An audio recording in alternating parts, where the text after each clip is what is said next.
उत्सवजिक रंगांचा आभाई आज सजला, नतमस्तक मी त्या सर्वांची ज्यांनी भारत देश घडवला, ज्यांनी भारत देश घडवला.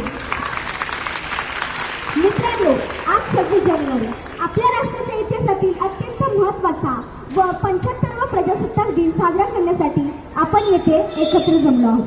आपला भारत 15 ऑगस्ट 1947 रोजी इंग्रजांच्या गुलामगिरीतून मुक्त झाला.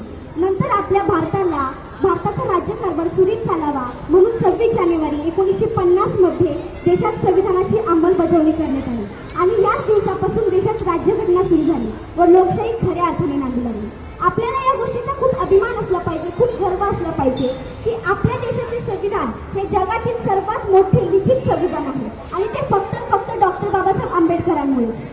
आणि याच संविधानामुळे मला, तुम्हाला अर्थात सर्वांनाच शिक्षणाचा अधिकार, मतदानाचा अधिकार, आपले विचार अभिव्यक्त करण्याचा अधिकार, स्वतंत्रपणे जगण्याचा अधिकार इत्यादी अधिकार संविधानामुळे प्राप्त झाले.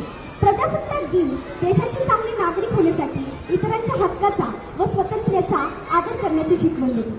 हा दिवस फक्त सुट्टी साजरी करण्यासाठी नाही, तर देशाला घडवणारे वीर, संविधानाचे शिल्पकार व देशाच्या स्वातंत्र्यासाठी बलिदान दिलेल्या शहीदांना आदरपूर्वक स्मरण करण्याचा हा दिवस. म्हणून मला अभिमानानं म्हणावंसं वाटतं, माझा सलाम आहे त्या वीरांना ज्यामुळे आज हा दिवस पाहिला. माझा सलाम आहे त्या वीरांना ज्यामुळे आज हा दिवस पाहिला. ती आई आहे भाग्यशाली, ती आई आहे भाग्यशाली जिच्या पोटी जन्मलेल्या वीरांमुळेच हा देश अखंड राहिला, हा देश अखंड राहिला. मित्रांनो, प्रजासत्ताक दिन आपल्याला आपल्या देशाच्या स्वातंत्र्यासाठी अतुल्य पराक्रम गाजवणाऱ्या शूरवीरांची व त्यांच्या बलिदानाची आठवण करून देतो. जसे महात्मा गांधींनी अहिंसा सत्याग्रहाने ब्रिटिश साम्राज्याला हादरवून सोडले. महात्मा गांधीजींनी जसं अहिंसा मार्गाने ब्रिटिश साम्राज्याला हादरवून सोडले, भगतसिंग, राजगुरू, सुखदेव यांसारख्या तरुणांनी देशाच्या स्वातंत्र्यासाठी स्वतःचे बलिदान दिले व देशाला स्वातंत्र्याची किरणे दाखवली.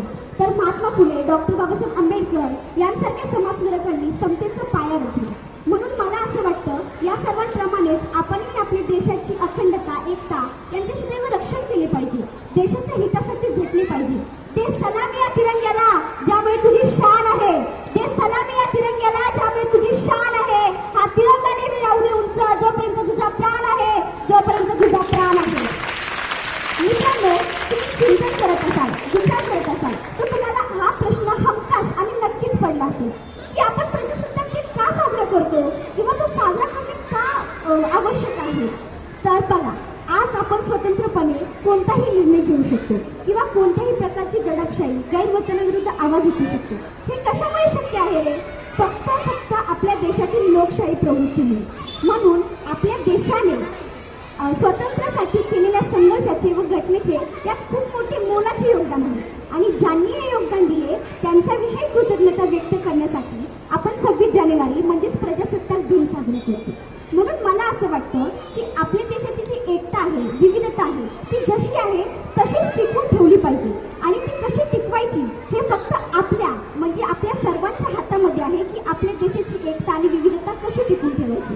मी जाता एवढंच बोलू इच्छिते, मेरे हर कतरे कतरे में हिंदुस्तान लिख देना, मेरे हर कतरे कतरे में हिंदुस्तान लिख देना और मौत हो तन पे तो तिरंगे का कफन देना. यही ख्वाहिश है खुदा हर जन हिंदुस्तान वतन का देना. अब देना तो दिल में सिर्फ देशभक्ति का चलन देना, देशभक्ति का चलन देना. चला आपण सगळ्यांनी मिळून बोलूया.